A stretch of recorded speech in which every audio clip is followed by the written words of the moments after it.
ቆንጆዬ ነገር ነው። ለዛ ነው አድራሻውን ፈልግልኝ ያልኩት። ምን እየተፈጠረ ነው? በቃ እንዳገኛ ሰው ያልተዋጠልሽማ ነገር አለ አይደል? አዎ፣ በዚህ ደረጃ መቀራረባችሁ እና ከእሱ ጋር መቀራረባችን ችግሩ ምንድን ነው? የኔ ናታን፣ እኔ እኮ እንድትጎዳብኝ ስለማልፈልግ ነው። አንተ ምንም ነገር እንዲደርስብህ አልፈልግም። የኔ ሀሳቢ ሚስት፣ አመሰግናለሁ። ግን ምንም አትጨነቂሽ፣ ምንም አሉ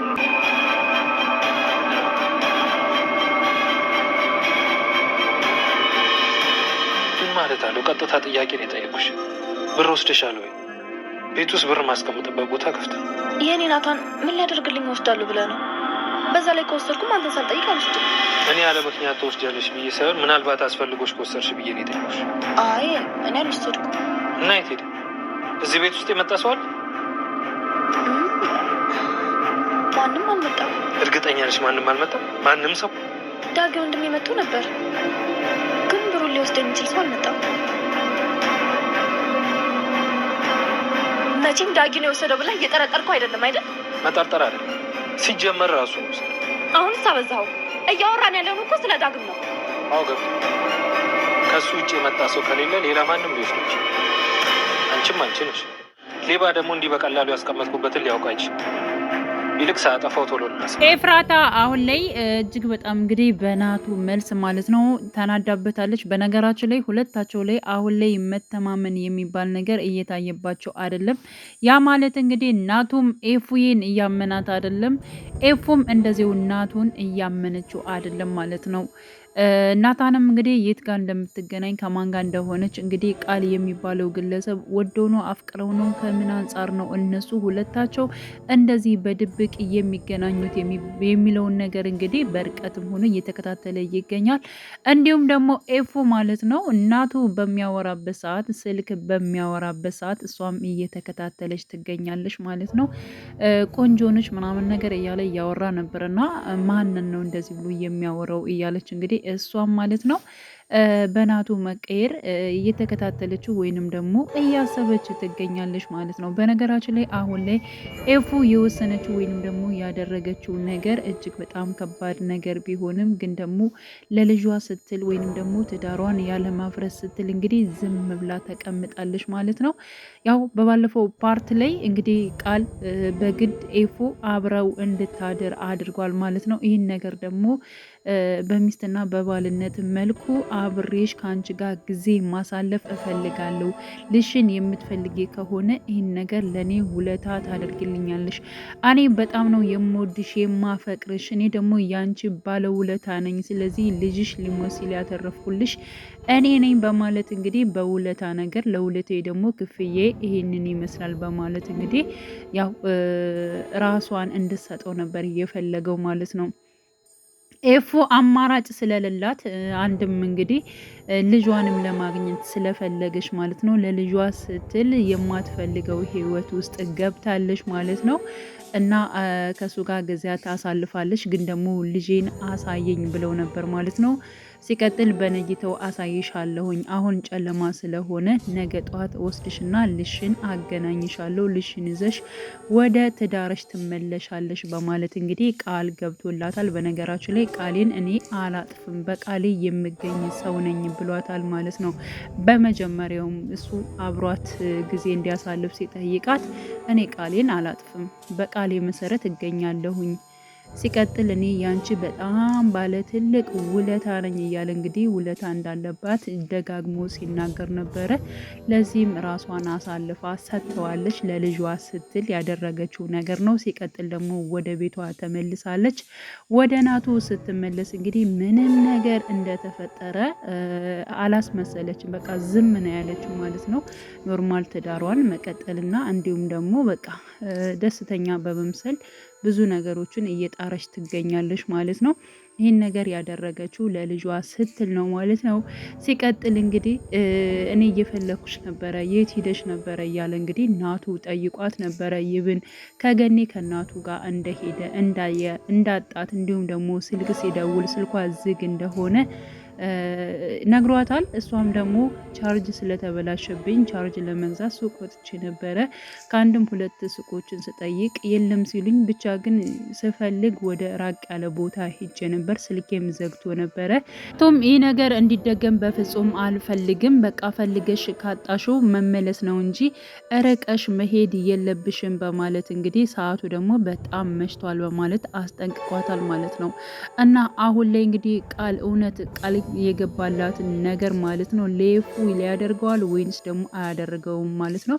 እስኪ ማለት በነገራችን ላይ አሁን ላይ ሉሊት ማለት ነው ያው የኤፍራታ ልጅ ለመውሰድ እየተነጋገረች ትገኛለች። በሂሳብ ደረጃ እየተነጋገረች ነው። ያ ማለት በእርግጠኝነት እንደዚያ ከፍላ ለአሳዳጊዋ ወይንም ደግሞ ልጁን ለምትይዘው ለልጁም ሂሳብ ለሷም ለሁለታችን ነው የምከፊው ብላታለች ማለት ነው። ለሚይዝበትም እንደገና ደግሞ ለልጁም ስለዚህ 1,000,000 ብር እፈልጋለሁ ብላ እንግዲህ ለሉሊት ነግራታለች ማለት ነው። እና ሉሊትም እሺ ብላ ተስማምታለች ማለት ነው። ስለዚህ ይሄን ያክል ብር ከፍላ ወይንም ደግሞ ሌላ ጋር ለመውሰድ ለማገዝ ስለፈለገች ነው እንጂ በእርግጠኝነት ማለት ነው ሉሊት ቀጥታ ልጁን እንዳገኘችው አመታ ለኤፍራታ አትሰጣትም ማለት ነው። ብትሰጣትና ነገሮቹ እንትን ቢሆኑ በጣም አሪፍ ነበረ። ግን ደግሞ ከቤት ውስጥ ያላት ነገር አሁን ላይ ጠብ ነው። እሷ ቁም ነገር የምትሰራና በቃ ዝም ብላ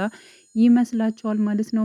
ሉሊት ግን ውስጡን ነገር እየሰራች ትገኛለች። ግን ደግሞ ይህንን የሰራችውን ነገር በይፋ አመታ ለእናትና ለአባቷ ልጁን ታስረክባለች ወይንስ ደግሞ ቃል እስከዛሬ ሲያደርገው እንደነበረው ልጁን ወደ ሌላ ቦታ ወስዳ ታግተዋለች? ማንንስ ለመበቀል ነው ከቃል ጋር ሂዳ ልጁን አንስታ ወደ ራሷ የምትወስደው ማለት ነው። እንግዲህ ቃል ኤፉ እንግዲህ ቃል በገባላት መሰረት ልጁን እሰጥሻለሁ ብሏት ነበረ። በእርግጠኝነት እሷን ሲወስድ ወይንም ደግሞ ልጇን ሊሰጣት ሲሄድ ማለት ነው እንግዲህ እሷም ያው የምጠብቀው ወይንም ደግሞ የኤፍራታ ልጅ የምትይዘው ጠፍታ ትገኛለች ማለት ነው። ምክንያቱም እሷ አንድና አንድ የምትፈልገው ገንዘብ ነው። እኔ ማንም ሰው መርቶኝ አይደለም፣ ግን ደግሞ በለጥ ያለ ወይንም ደግሞ ጨመር ያለ ሂሳብ ከከፈልሽኝ ችን ሀሳብ እጋራና እከተልሻለሁ በማለት እንግዲህ ለሉሊት ቃል ገብታላታለች። በብርም ተስማምተዋል። ስለዚህ ያው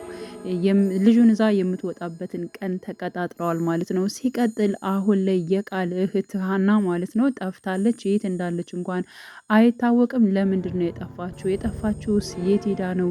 እውነት ናቱ አግቷት ነው ወይንስ ደግሞ ወንድሟ ቃል ማለት ነው ከኤፍራታ ጋር ያደረገውን ግፍ ነገር አይታ ሊሆንም ይችላል ማለት ነው። ምክንያቱም ቃል በጣም ጥሩ ልጅ ነች።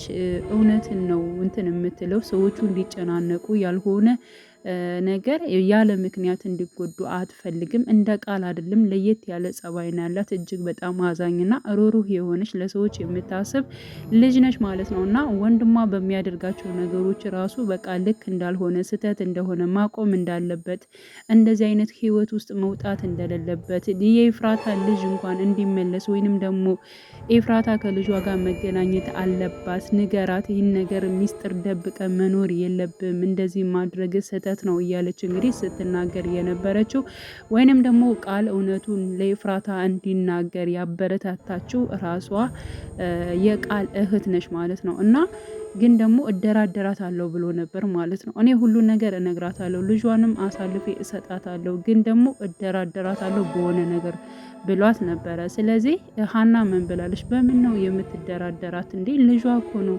አታሳዝንም እንዴ? በምንስ ነው የምትደራደራት ብላ ጠይቀው ነበረ። ግን ደግሞ እሱ በቃል ለለቱ ማለት ነው ይሄን ነው አልልሽም፣ ግን ደግሞ እነግራታለሁ በቃ በማለት እሺ ብሎ ነበር ማለት ነው። እና እነግራታለሁ ሲላት ራሱ እጅግ በጣም ነበር የተደሰተችው። ምክንያቱም ልጁ መመለስ ስላለበት ማለት ነው። ለኤፍራታ እንዲመለስ በጣም ፍላጎት ስላላት አካል ሂዳ ልጁን ስላየችው እንኳን ለሱ ለህፃን አይደለም እኛ እንኳን ትልቆች እንደዚያ ከአንድ ክላስ እንደዚያ ተዘግቶብን ይብን ራሱ መቀመጥ ለብዙ ሰዓት አንችልም። ስለዚህ ልጁም እየተሰቃየ ነው፣ እናቱም እየተሰቃየች ነው። ስለዚህ ልጅና እናትን ማገናኘት ግድ አለብህ ብለው ነበረ። እሱም እንግዲህ ያው ኤፍራታን እንግዲህ አብረው እንድታደር ካደረገ በኋላ ልሽን እሰጥሻለሁ የሚል ነገር ነበር ያደረገው። በስተመጨረሻም እንግዲህ ኤፍራታ እጅግ በጣም መጥፎ ከናቱ ተለይታ ከሌላ ሰው ቀርባ እንደዚህ ለመሆን ነውና ብቻ ግን ለልጇ ስትል ልጄን በህይወት አገኘዋለሁ እንደገና አቅፈዋለሁ ብላ ስላሰበች ማለት ነው ይህን ነገር ማለት ነው እጅግ በጣም የዘገነናትን በግድ ቢሆን አድርገዋለች ማለት ነው። ሲቀጥል አሁን ላይ እንደ በፊቱ አይደለም፣ በጣም ጸባዩ ተቀይሯል ማለት ነው። በፊት ታዛዥና እጅግ በጣም ይዋህ ነበረ። አሁን ላይ ግን ለምንም ነገር ግድ የሌለው እንዲሁም ደግሞ ለእናቱ ለገኒ የማይታዘዝ ልጅ ሆኗል ማለት ነው። በፊት ቤቱን እያጸዳ ምግብ ሰርቶ ምናምን ነገር ነበረ እንግዲህ ራሱንም ብቻውን ራሱ ሲያስተዳድር ነበረ ማለት ነው። አሁን ላይ ግን አቤል በጸባይ ሲቀየር ወይንም ደግሞ አቤል ተንኮለኛው ማለት ነው። በፊት በጣም ተንኮልና መጥፎ ሰው ነበር። አሁን ላይ ግን ተቀይሮ እጅግ በጣም መልካም ሰው ሆኖ ጺም እጅግ በጣም እየወደደችው እያፈቀረችው መታለች ማለት ነው። እና አቤል ነበር ጥሩ ያልነበረው። አሁን ላይ ደግሞ እንግዲህ ዳግም ነው ጥሩ ጸባይ የሌለው ማለት ነው። ከጓደኞቹ ጋር ያመሻል፣ ይጠጣል፣ ምናምን ነገር ያልሆነ ቦታ ይውላል ማለት ነው። እና ወይዘሮ ገነት እጅግ በጣም ነበር የምትናደደው። እየታዘዛትም ያለው ለሉሊት ብቻ ነው ማለት ነው። ሉሊትንም የሚታዘዛት በምክንያት ነው። ምክንያቱም ጺን የመረዛት እሱ እንደሆነ ያው ታውቃለች ማለት ነው። እና በዚያ ምክንያት ነው የያዘችው። እናገርባለሁ፣ እንደዚህ አደርግባለሁ፣ እኔ የምልህን እያንዳንዱ ነገሮችን ማድረግ አለብህ፣ ካለዚያ ግን ያየሁትን ነገር ሁሉን ነገር እናገራለሁ ስላለችው ሉሊት ማለት ነው። በዚህ ነገር እያስፈራራቸው ከገነት ይልቅ ሉሊት የምትለውን ነገር ማድረግ ጀምሯል ማለት ነው። በዚህ ምክንያት ደግሞ ወይዘሮ ገነት እጅግ በጣም እየተናደደች ትገኛለች። ምክንያቱም እኔ እናትህ የምልህን ነገር አንዳችም ነገር አታደርግም፣ ሉሊት ስትል ግን እያንዳንዱ ነገር ታደርጋለህ፣ ብቻ ግን የሆነ ነገር እዛብ መሆን አለብህ፣ እያስፈራራችሁ ነው እንዴ በማለት እንግዲህ ግምቷንና ጥርጣሬዋንም ስትናገር ነበር ማለት ነው። እና አቤልም ዳግምን አናግሮታል። ለምንድን ነው እንደዚህ የምትሆነው? ለምን ትለው እንደገና ደግሞ የምትሄድበት መስመር ልክ አይደለም፣ ዳጊ ወደ ራስ ተመለስ በማለት እንግዲህ አቤልም ተናግሮ ነበር። ዳግም ግን አንተ ምንም አያገባህም ስለኔ በማለት ተናግሯል። እና ቀጥታ ወደ ኤፉ ጋር ነበር የሄደው ማለት ነው። ዳግም በሄደ ጊዜ ግን ኤፉ ሻይ ለማፍላት ወደ ውስጥ ስገባ እንግዲህ የናቱን ማለት ነው ብር በመያዝ ሰርቆ ሄዷል። እና ናቱ ብሩን ፈልጎ ሲያጠው ቀመጠ ወይንም ደግሞ ያስቀመጥኩት ብር ነበር አይተሻል ወይ በማለት እንግዲህ ኤፍራታን ነበር የጠየቀው ማለት ነው ናቱ። እና ኤፍራታ ግን እሷ እንዳላነሳችና እንዲሁም ደግሞ ቢያስፈልገኝ ነግሬህ እኮ አነሳ ነበረ በማለት አውቃለሁኝ፣ ግን ምናልባት የሚያስፈልግሽ ነገር ሆኖ አንስተሽው ከሆነ ብዬ ነው በማለት አይ አላነሳውም፣ አንቺ ካላነሳሽው እኔ ካላነሳው ታዲያ ብሩ የት ይሄዳል? እዚህ ቤት የመጣ ሰው አለ ወይ በማለት ጠይቆ ነበረ። ዳግም ወንድሟ እንደመጣ ብቻ ነው የተናገረችው። ስለዚህ ዳግም ነው ይሆናል እሱ ይሆናል በማለት እንግዲህ ናቱ ጠርጥሯል ማለት ነው።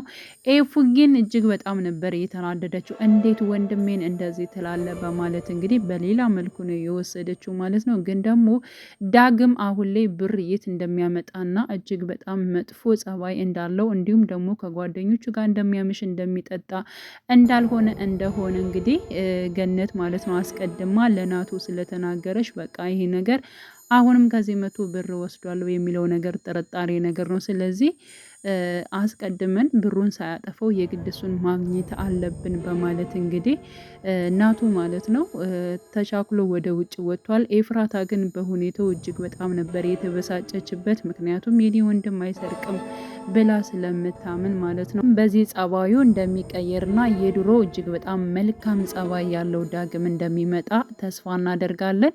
የቃል ፍቅረኛ ወይንም ደግሞ ቃልን የምታፈቅረው የነበረችው ማለት ነው አሁን ላይ ከሉሊት ላይ በጣም ተስማምተዋል።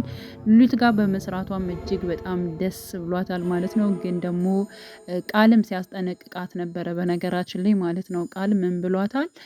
እህቴ ከጠፋሽ ቀጥታ ከዚህ ማትመጣ ከሆነ ቀጥታ አንቺ ጋር ነው የምመጣ አልለቅሽም ብሏታል ማለት ነው። ምክንያቱም እሷ አሳግታት ሊሆን ይችላል የሚለው ሀሳብ ስላለ ማለት ነው። በነገራችን ላይ የቃል እህት በእርግጠኝነት የእሱን ክፋት ስላየሽ ነው የጠፋችው አሊያም ደግሞ እናቱ ራሱ አሳግጧትም ሊሆን ይችላል ማለት ነው። ከልጇ ጋር መገናኘት አለባት፣ ከዚህ በላይ መሰቃየት የለባትም የሚል ብዙ ሀሳብ አስተያየት የሚሰጡ አሉ ማለት ነው። እኛም እንድትገናኝ ተስፋ እናደርጋለን። ቻናሌ ተከታታዮቼ ቤተሰቦቼ በያላችሁበት ሰላማችሁ ይብዛልኝ። ለቤቴ አዲስ የሆናችሁ የደውል ምልክቱን በመጫን ቤተሰብ የሆኑ ነባር ቤተሰቦችም ስለምታበረታቱኝ አብራችሁኝ ስላላችሁ እጅግ በጣም አመሰግናለሁ። መልካም ጊዜ ተመኘውላችሁ።